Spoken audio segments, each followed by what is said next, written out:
Welcome back to the newsroom here on Live from Paris. Owen Fairclough is here with me in the studio to give us a roundup of the day's business news. Hi there, Owen. Good morning. We're getting straight to the markets then. Trade underway here in Europe. Absolutely, and perhaps a big test of confidence as well after this latest deal for Spain. Investors in Spain appear to like the numbers. We'll get into those in just a moment. Let's give you those market numbers. The IBEX opening around 0.5% up.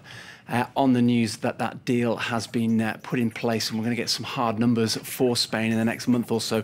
You can see that all the European markets broadly up.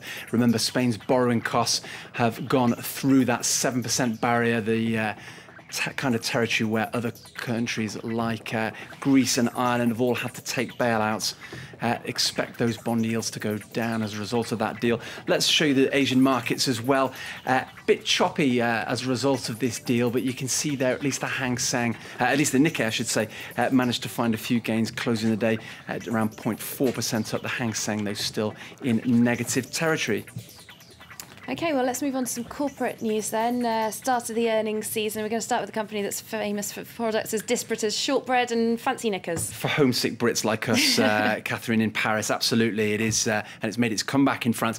Interesting, it's given us a sales update. And, of course, Marks & Spencer is one of those retailers that's like a bellwether. It gives you an idea of where the retail market is heading, and it's not really in a very good place right now. Let's give you those numbers for its sales figures at the start of the earnings season. Now, it's interesting to note that its general merchandise for the last quarter is down some 5%. That includes clothes. We know that the summer in the UK, well, and in France to an extent, has been a washout. And you can see the impact on that. They're not selling summer clothes. Food remains its best asset right now. It continues to sell food. As you say, things like shortbread and all those classic British favourites are flying off the shelves.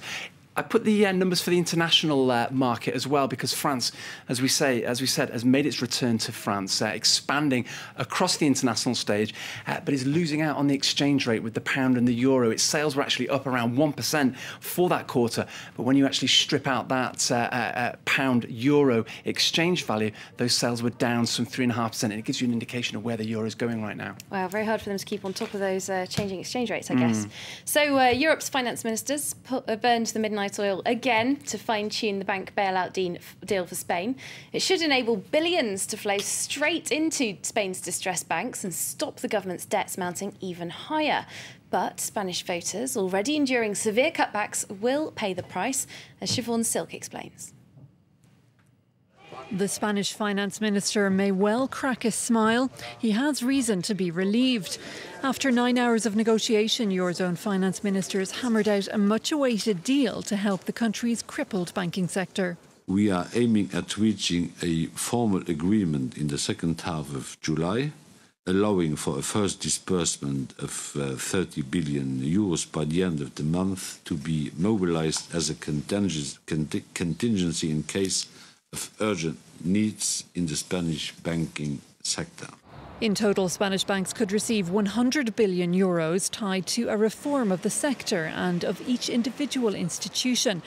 The agreement comes just in time for Spain. On Monday, the country's borrowing costs passed the critical barrier of 7%. But another Eurogroup decision should help reassure nervous markets. Spain will have extra time to bring down its deficit to the Eurozone standard of 3% of GDP. We endorsed the extension of the deadline for the correction of the excessive deficit. We expect Spain to take all necessary measures to meet the new 2014 deadline. To play its part, Madrid is expected to announce a new austerity plan on Wednesday, designed to save 30 billion euros over several years. It will mean new spending cuts, including a drop in unemployment benefit, as well as hikes in VAT and income tax.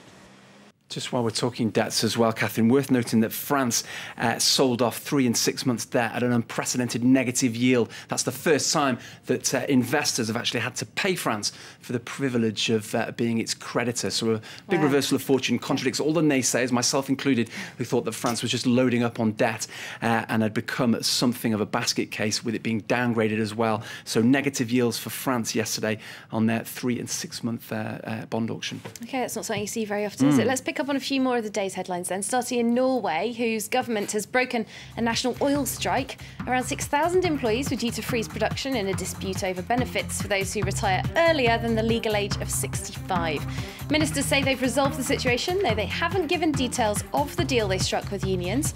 The possibility of a strike had earlier sent the price of Brent crude up by nearly 2% to $99 a barrel. Marcus Agius, the chairman of Barclays, will give evidence to the UK Parliament in the rate-rigging scandal later this Tuesday. Agius quit the disgraced bank only to be reinstated when Chief Executive Bob Diamond also stood down over manipulating interbank lending rates. His testimony follows that of Bank of England Deputy Governor Paul Tucker, who denied giving Barclays permission to proceed with the fraud back in 2008. And Samsung have won something of a bittersweet victory in the copyright war. That's after a British judge ruled its Galaxy tablet computer was not cool enough, in his words, to be mistaken for Apple's iPad. It meant that Apple's claim that Samsung had infringed iPad patents was rejected. The South Korean manufacturer can continue selling the gadget in the United Kingdom. OK, and just some news on some airlines then. Britain's Farnborough International Air Show is well underway now. Both Russian and Chinese manufacturers are trying to break into a growing market for smaller planes aimed at budget carriers. But that means taking on the two biggest players in the business, Boeing and Airbus, and they're fighting their own battle for supremacy. Take a listen to this report. With its carbon plastic body, the next generation of Boeing's 787 Dreamliner made an impression on its flyover at Farnborough Air Show. But it's the less glamorous world of narrow-body planes made for short-haul flights that Boeing is relying on to fill the order books. It landed the first major deal at Farnborough, announcing a $7.2 billion order from US airline Air Lease for 75 fuel-efficient 737 MAX jets. The 737 covers the same market as the updated A320 from Airbus. Boeing has trailed its France-based rival for almost a decade, but CEO Jim McNerney predicts the 737 MAX will help the US constructor rise to the top. Airbus isn't ready to concede yet, saying it will still be ahead of Boeing at the end of this year. We have a competitor who is trying to come back, and so he's very aggressive regarding the prices.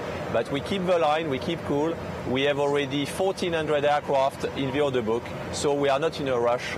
Leaving the luxury sector to Boeing and Airbus, new entrants are more interested in targeting the continued growth of low-fares airlines. Russian constructor Irkut debuted a plane especially designed for the sector with lower production costs and features such as extra-large space for cabin baggage. It is possible to install the standard luggage on the sideway, lower cost in production, then it's very high operational effectiveness.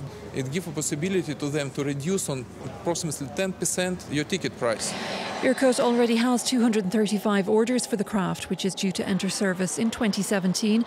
Airbus is keeping an eye not just on Boeing but on the upstarts, saying it plans to spend €2 billion on research and development this year to help keep them at bay. All right, we always like to finish on some aeroplane pictures. Thanks very much for that, Owen Fairclough, with the business update. And that wraps up this half hour of news here on Live from Paris. But do stay with us. Stuart Norvell's going to be back here in the studio with you after the bottom of the hour for more news headlines and analysis. Don't go away.